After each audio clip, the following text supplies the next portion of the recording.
now to some breaking news. This is out of Louisville, where there are reports of a plane crash. This is a live look right now. You're seeing this massive plume of smoke.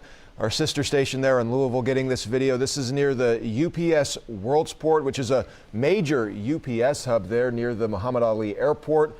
We are learning from Louisville police there are injuries involved with the situation. No. We're looking to learn more about what happened. Again, reports of a plane crash near the UPS. I really wanted to make a "no, my packages" joke, but like, there's people injured. That's yeah, you know. UPS Worldport in Louisville. We do have a crew heading to the scene right now. We'll continue to keep you updated as we learn more about what happened out of the area. That's a big fire. That's a big fire. Hopefully the injuries are not bad. A plane has reportedly crashed near the Louisville Airport. According to a report by WLKY, Metro says that reports of an explosion were made near Grande Lane and Fern Valley Road. It was also right by the Ford Louisville assembly plant. Shelter in place has been issued for all locations within 5 miles of the airport. Oh, wow. Oh, wow. Shelter in place for everyone in the 5-mile radius? That's interesting. I wonder why there's a shelter in place. Burning fuel is an air hazard. Oh, yeah, that makes sense. That makes sense. Why name an airport for a guy who had really shaky hands? I don't know, it makes you hope that your pilot doesn't have shaky hands, I guess. Aerial shot of the huge fire after plane crashes in Louisville. That's a lot of fire. They're already on Discord? I checked the Discord and there were only 2 links there. There are only 2 links. There's that one. Let's see. Video of the Louisville plane crash. Oh no. This is like coming out to it on the tarmac. I don't want to hear that. That's a lot of smoke. Oh, fuck. Oh, fuck. It was just like on fire and then it exploded. Holy shit. Cause yeah, it's just kind of fucking cruising along. And just cruising along, and then it explodes. What the fuck? Breaking: a huge, large plane has crashed near Louisville International. Casualties have been reported. Oh no. Praying for all those on board as well as those on the ground. Well, this is a cargo plane. This wasn't a passenger plane. This was a cargo plane.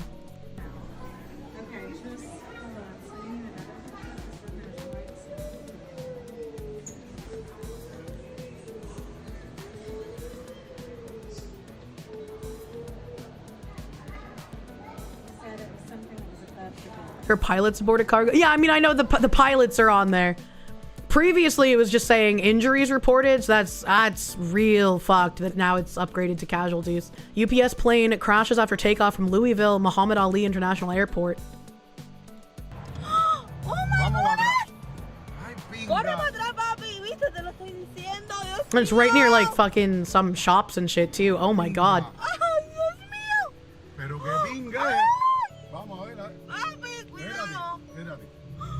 Ay, Dios mío, señor. Ay, Dios mío, señor. I love that. I know it's a bad situation, but gasps in Spanish. Holy shit. I worked next to that place. They get oh my, it hit a trailer park? That is not good. UPS plane has crashed at Louisville International Airport, causing an explosion. Giant plumes of smoke and fire spread nearly a mile. Metro safe said reports of an explosion were made near Grade Lane and Fern Valley Road. It crashed around 5:15 p.m. as it departed, heading toward Daniel K. Inouye International Airport in Honolulu, the FAA said. LMPD said injuries have been reported. There's a shelter in place issued within a 5-mile radius of the airport and all the way north to the Ohio River. Very talented offensive creator. With AJ, what do you like about his story? Will be updated. So that's still all we have right now. Still all the information we have. They've clearly changed the intention behind Donald Trump's words. Home and Security editor Mark White on breaking revelations of the BBC edited footage of Donald Trump's speech ahead of the Capitol riots and whether it raises questions about impartiality. And This is kind of just the classic playbook, right? Like, this is exactly how people got away with when slandering me and taking my quotes out of context and reframing my quotes in a way that fit their agenda. They were able to say, what do you mean out of context? It literally came from her stream. It literally came out of her mouth. Well, yes, but if you're omitting half of the words in my quote, it's no longer a quote. It's now something you can use to bludgeon me and slander me with. This is nakedly abundant to see. Nakedly. Spliced together footage to paint a completely and utterly different picture. And there were several people that were trying to edit together clip compilations like this as well. And it just, when you splice things together to try and form a narrative instead of just giving the raw, you are just immediately in the wrong. What was originally said, Gordon Rayner, fantastic scoop, the BBC, I'll put it to you, bang to rights. Yes, I mean, the thing about, television news journalism, there's a big creative element to it as well. So while, of course, journalistically, you've got to be very accurate, when you're building up a documentary, you want it to look as creative and impactful as possible. But the difficulty here is when you take two clips of a speech and you make it say something completely different to what was clearly the intention. You're no longer a journalist, you are now a propagandist. Congratulations. In what Donald Trump was telling that crowd, not that they should go down to the Capitol Hill and fight, but they should go down to Capitol Hill and cheer on those brave congressmen and women within Capitol Hill. So completely different interpretation is drawn from the edited version.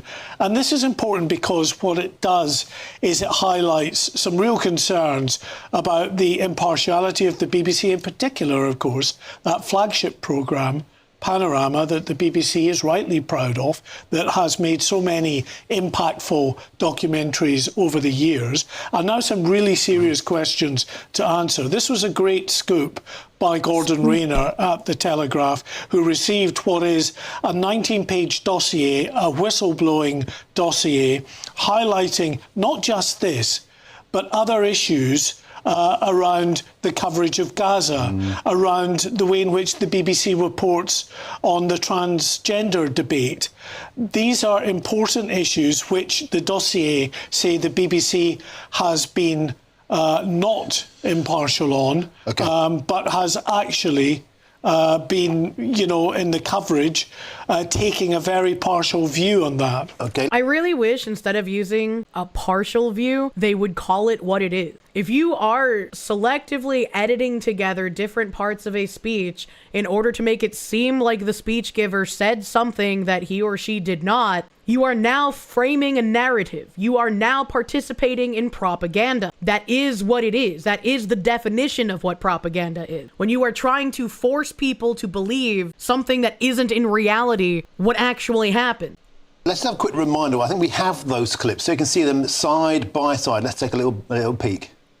We're going to walk down to the Capitol, and I'll be there with you, and we fight. We fight like hell. We're going to walk down to the Capitol, and we're going to cheer on our brave senators and congressmen and women.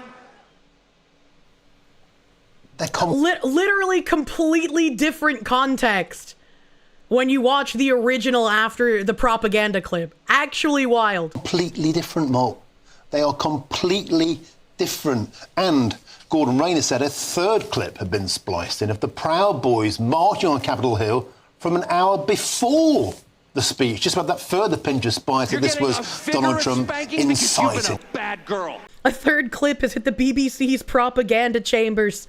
What kind of doors do they have on these chambers? A riot. And made to look like the Proud Boys were specifically reacting to his speech. In the dossier, it says, if I can just read from that article, they said that Panorama's distortion of the day's events was so egregious that viewers would ask, why should the BBC be trusted? And where will this end? That was in the dossier. Now, this dossier was presented to Panorama. Panorama's editors did not accept that they had done anything wrong at all. The dossier was then given to the chairman of the BBC, and no reply to this date has come from the chairman of the BBC. Just ignore it. It was and also it'll go handed away. to every member of the board, and as far as we can tell, there has been no meaningful reply from the BBC at all internally to the dossier, and certainly to the Telegraph. We heard from Gordon Rayner before saying that, you know, they gave out a bland, short statement that said absolutely nothing. Now, this is important, I should just add, because, of course, the BBC Charter is coming up for renewal in 2027. The BBC is currently, of course, in talks with the Culture Secretary, Lisa Nandy, about the options going forward. She has said nothing is off the table in terms of the future funding of the BBC. So clearly issues like this don't do the credibility of the BBC any good at all, and certainly won't help it in its efforts to secure the best possible outcome in the renewal of that charter. I don't even expect anything to happen. It's like, cool, now we know that it's edited, and we know that it was far more propagandistic than we originally thought when people were claiming about January 6th. But what's gonna happen? What's gonna be done about it? Rub yourself with a massive grain of salt? Some guy named Matt Forney, America's soft body sweetheart, host of Society of Sensation. I don't know who that is, but he said, a reader shares how American corporations are planning to offshore virtually all white-collar jobs to India over the next few years, unless we stop them. At the moment, despite the Indian H-1B invasion, some high-paying jobs are still available to Americans. However, virtually every American corporation is opening global capacity centers, or GCCs, in India. Their goal is to move all jobs that can be done using a computer and a human to India, making it even more impossible for Americans to find good-paying work than it already is. This will be a disaster on par with the mass outsourcing of manufacturing jobs to Mexico and China, and no other country in the world is allowing their corporations to do this. Companies have already established GCCs in India include Microsoft in Hyderabad, Google in Hyderabad, Amazon in Hyderabad, Apple, Hyderabad, Meta, Hyderabad, IBM in multiple locations, Oracle in Bengaluru and Hyderabad, Salesforce, Hyderabad, Intuit, Bengaluru, Cisco, Bengaluru, Goldman Sachs, Bengaluru and Hyderabad, JP Morgan Chase, Mumbai, Morgan Stanley, Mumbai. They have multiple cities here, but I'm just reading the first one. American Express, Gurugram, Wells Fargo, Hyderabad, Citi, Mumbai, General Electric, Bengaluru, Caterpillar, Chennai, Boeing, Chennai, John Deere, Pune, McKinsey & Company, Gurugram, Deloitte, Hyderabad, Ernst & Young, Trivandrum, Prince Waterhouse Coopers in Kolkata, Walmart, Bengaluru, and Target, Bengaluru. This will be a complete disaster for Americans.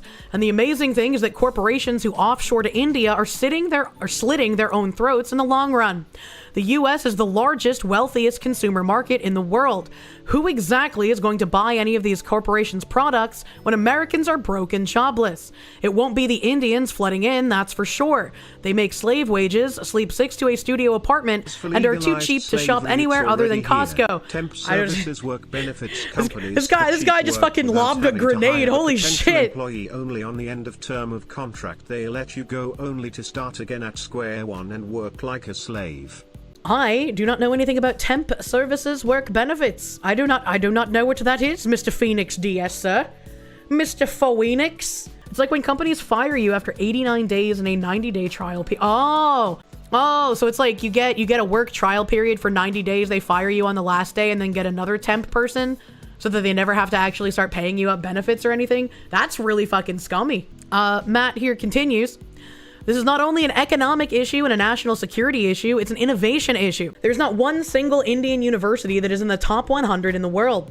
Almost all innovation comes from Americans graduating from American universities like MIT or Stanford, or Americans tinkering in their garages. Once again, we see Alexander Hamilton's assertion that cheap labor destroys technological progress being borne out. Americans must organize to stop this now. We must demand that the Trump administration start tariffing any corporation that offshores its labor force. make it so expensive for Microsoft at all to have employees in India that they cut them loose. Our future is at stake. The future of our children is at stake. And I mean, he's got a point. It keeps happening over and over and over again. And the only way to stop it is going to be giving out punishments to companies that actively participate in this kind of thing.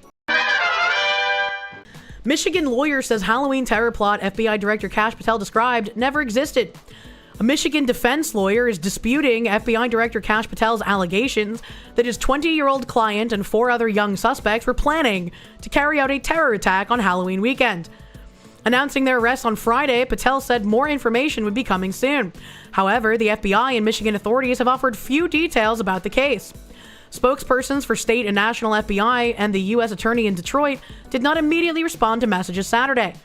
The investigation involved discussion in an online chat room involving at least some of the suspects who were taken into custody. According to 2 people briefed on the investigation who could not publicly discuss details, they spoke to the Associated Press on condition of anonymity. The group allegedly discussed carrying out an attack around Halloween, referring to it as Pumpkin Day, according to one of the people. The other person briefed on the investigation confirmed that there had been a pumpkin reference. So they planned a terror attack, but they got caught before doing it. So the lawyer is saying it didn't happen, so they're innocent. That is what this seems like, yes. And that's also what some of the news articles we read on the day of were saying. They were just like, how dare Kash Patel talk about this? The terror attack didn't happen. And it's like, well, that's a good thing that it didn't. It's a good thing that they caught them before they did it. What the fuck do you mean? However, lawyer Amir Mukled, who represents a man from the suburb of Dearborn who was still detained on Saturday, said federal authorities haven't given him many details about the investigation, but after reviewing the matter, he concluded that no terror event was planned. He said he doesn't expect any charges will be filed. He described the all-male group of U.S. citizens as gamers and said they range in age from 16 to 20. If these young men were on forums that they should not have been on or things of that nature, then we'll have to wait and see, Mukled said. But I don't believe that there's anything illegal about any of the activity they were doing. Your Honor, they said pumpkin. That doesn't necessarily mean Halloween. And, you know, they might have been talking about what you think is a terror attack, but they were actually just talking about rushing B and Counter-Strike. Authorities said Friday, after the arrests were made, that there were no further threat to public safety. Patel had announced in a post on X that the FBI thwarted a potential terrorist attack and arrested multiple subjects in Michigan who were allegedly plotting a violent attack over Halloween weekend. Investigators alleged that the plan was inspired by the Islamic State group extremism. It wasn't immediately clear if they had the means to carry out an attack, but the reference to Halloween prompted the FBI to make arrests Friday. One of the people familiar with the investigation told the AP.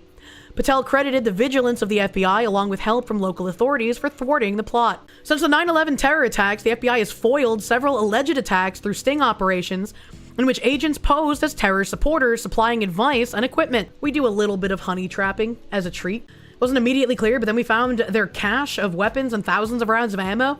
That's just a normal American pastime.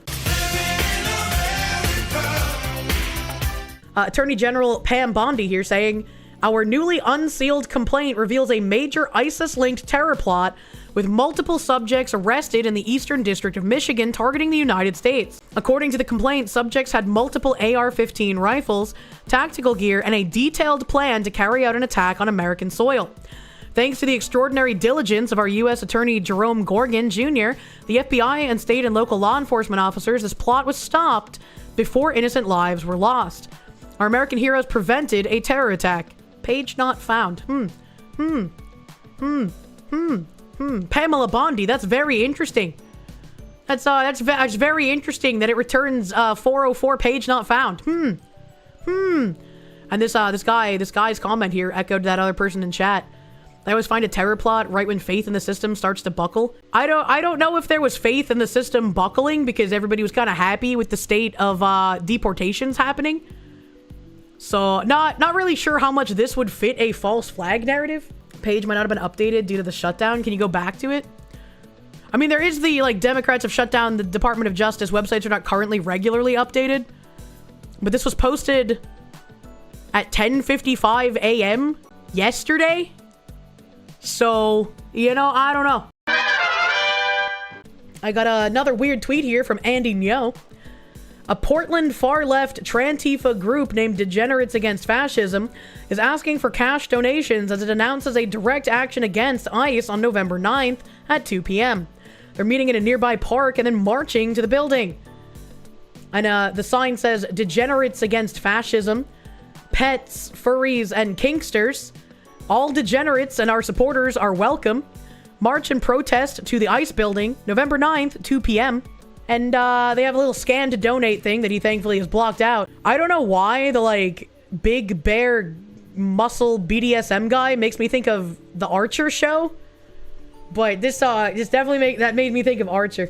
At least they're rounding themselves up with a drug-fueled orgy to follow. Why not just have a drug-fueled orgy in front of the ICE building? Honestly. They have a lumberjack-looking fellow that is the best representation they can do of basement dwellers and fat dudes in dresses. Japan has politicians who have VTubing personas, and now we have a Pandak VTuber Indonesia. Virtual news this time. The official YouTube channel of DPDRI, Dewan Perwakilan Daerah Republik Indonesia, is introducing their new VTuber named Sena. Sena, aku adalah ASN digital atau VTuber ASN dari Sekjen Dewan Perwakilan Daerah Republik Indonesia. Kerjaku adalah untuk memberikan fasilitasi keahlian untuk para dewan atau senator yang bertugas. Aku lahir tanggal 1 Oktober 2004, yang mana aku sekarang 21 tahun. Tapi sebenarnya aku masih anak-anak dibandingkan sama kakak-kakak aku DPR dan juga I also have no idea what she's saying because the subtitles are also in Indonesian. MPR. Mereka itu udah setua Indonesia. Aku akan membawakan berita-berita dari Senayan. Woi, Sena yang lebih semangat dong. Emangnya kurang semangat ya? Oh, look at the crying effect. Dan juga info-info terkait Dewan Perwakilan Daerah Republik Indonesia. Betul ya? Sena bukan AI ya. Jadi jangan lupa untuk dukung aku mengemban tugas negara ini dengan cara like, comment, follow, subscribe, dan juga share ke teman-teman kalian dan juga keluarga kalian. That's cute. That's cute. I for one welcome our VTuber politician overlords. She does have a cute voice. She does. It's time to make Kirsche a White House correspondent. That's what I'm saying, man. On October 26th, 2025, the official YouTube channel of the Regional Representative Council of the Republic of Indonesia, or the Indonesian senator, suddenly uploaded a rather surprising shorts video. In the video, they introduced a new VTuber named Sena. VTuber Sena was introduced as a digital ASN from the General Secretariat of the DPDRI. In her introduction, Sena explained that she is an ASN VTuber tasked with providing expertise facilitation for DPT members or senators in carrying out their duties. Sena also mentioned that he was born, on October 1st, 2004, and is now 21 years old. That birth date is the same as the date of the formation of the DPDRI. I do remember it saying October 1st, 2004 in that video, and I was like, what does that mean? What? The 2004 was a long time ago. It's a femboy VTuber. Through its content, Sena will bring news from Senayan as well as information related to the activities of the Regional Representative Council of the Republic of Indonesia in a relaxed and informative child. The tweet before the he had she, you think it's just, I'm pretty sure it's a typo, but I'm still gonna make the femboy joke, you know? And the most likely translation error, you see it a lot when people translate from Japanese to English. Yeah. I just think that's pretty cool. I just think that I can't understand shit because I don't speak Indonesian, but that's pretty fucking cool. That's pretty cool. We're the government and we are here to help. Ooh, woo. That's a whole voting demographic that's untouched. I wonder how many people will go out and vote if their waifu tells them to.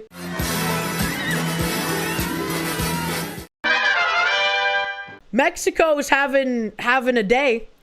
Video footage shows rescue workers desperately trying to save the life of a Uruapan mayor, Carlos Manzo, after he was assassinated by a cartel while attending a Day of the Dead celebration. For months, Manzo had pleaded with Mexican President Claudia Sheinbaum for help in combating the cartels in his city. When no action was taken, he spoke out against her in strong terms. In May, President Trump offered to send the U.S. military to fight cartels in Mexico, but Sheinbaum rejected it and called for collaboration instead. Shouldn't that raise some red flags that maybe this woman is working with the cartels? Because not only did she reject an offer from Trump to help fight the cartels, but this guy got assassinated after he was trying to get help from the cartels, from her. I'm just saying, like, if it walks like a duck and it talks like a duck, thing's probably a fucking duck, you know?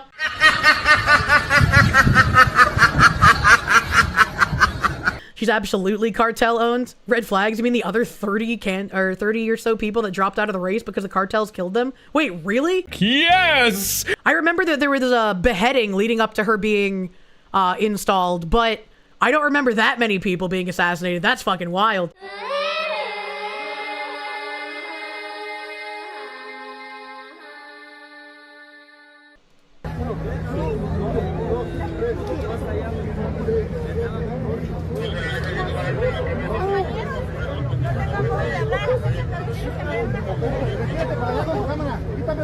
That's a pretty gardeny thingy, though.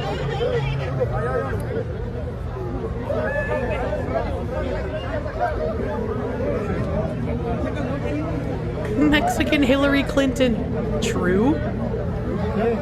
So that's just people rendering aid. Protesters storm Mexico's government palace after mayor's cartel assassination. In Morelia, Mexico, hundreds of furious Gen Z protesters broke into Michoacan's government palace, chanting for justice after Uruapan Mayor Carlos Manzo was gunned down by cartels. The 47-year-old mayor, a fierce critic of President Sheinbaum's inaction on organized crime, was assassinated during the Day of the Dead events. With over 30,000 cartel-related murders each year, anger is boiling over. Sheinbaum now promises federal investigation and justice, but if history has taught us anything, do not hold your breath. They are now doing the same thing that Nepal has done, and hopefully these Mexicans can be just as successful as Nepal was in overthrowing their corrupt government.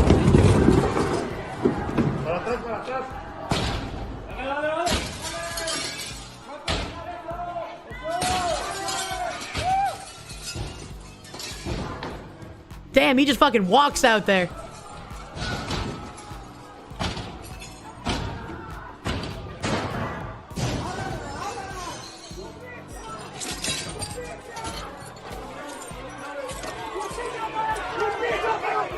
I want to see the new Mexican president be chosen over Discord too.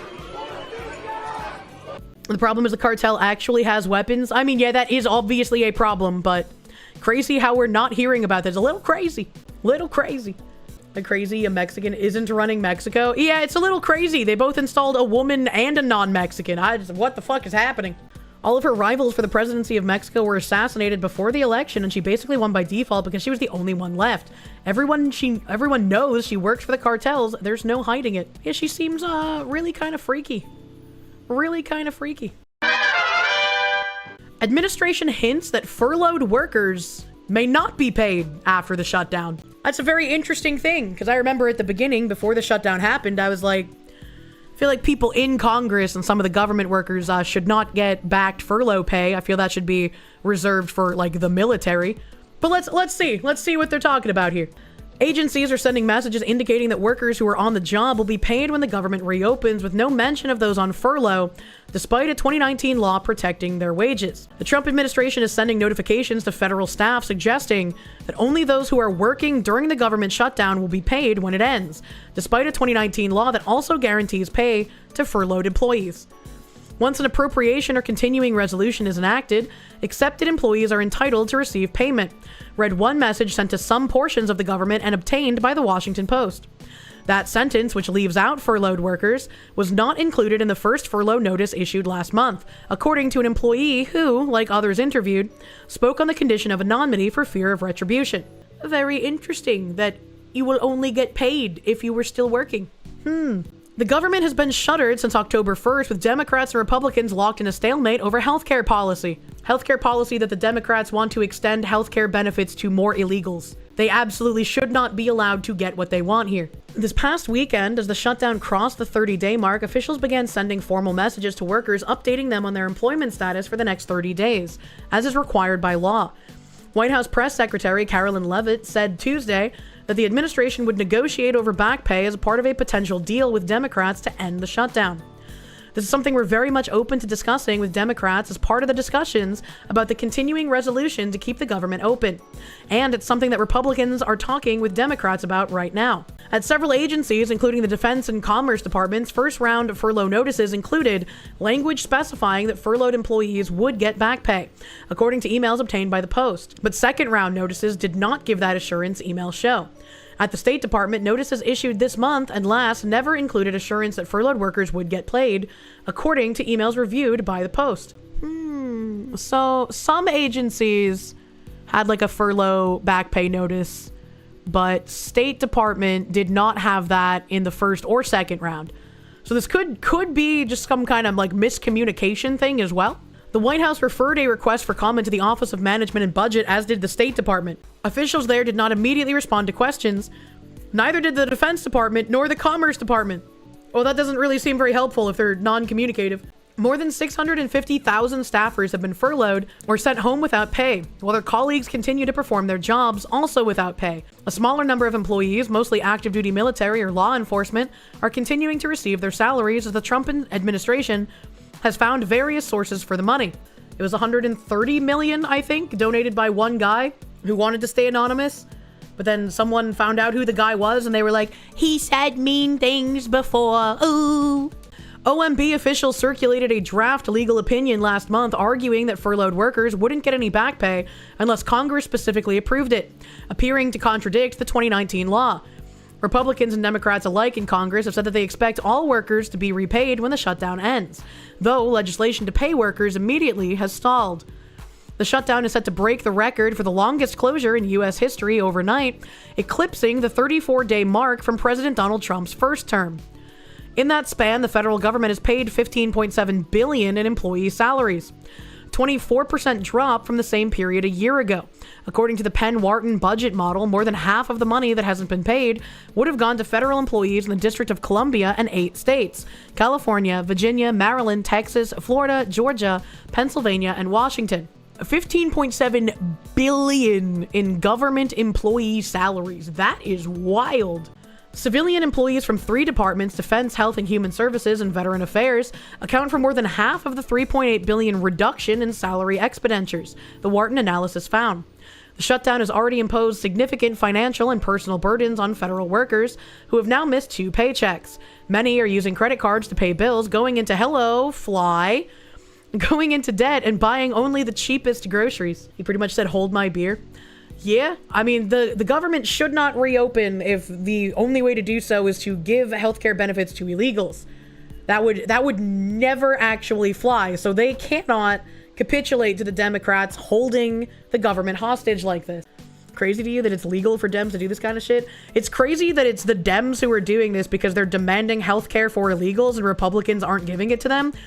And yet everyone who's like a normie and not tuned into politics thinks it's the Republicans' fault. It's like one of the dumbest things I've heard. What to know on day 35 of the government shutdown, on track to become the longest in U.S. history on Tuesday evening, after the Senate failed for the 14th time to advance a bill that would end the stalemate. The vote to move forward with the House-passed continuing resolution was 54-44, with no new Democrats voting in favor. 60 votes are needed for the legislation to advance.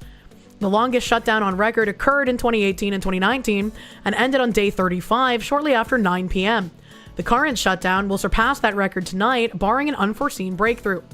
Despite the failed Senate vote, lawmakers from both parties have hinted at the emerging contours of a deal to end the shutdown, possibly as early as this week.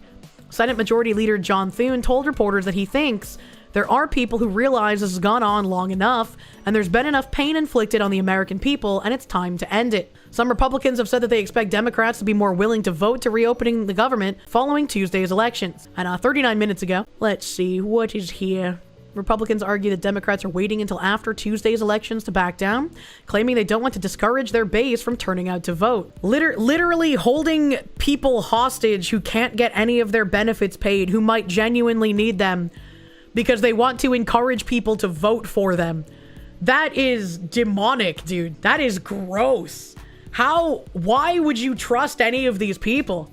Because democracy basically means government by the people, of the people, for the people. But the people are retarded. A 14th vote on advancing the GOP-backed continuing resolution failed on Tuesday, with no new Democrats crossing the aisle. Senator Mark Wayne Mullen, an Oklahoma Republican, told reporters that he's pretty confident the shutdown will end this week.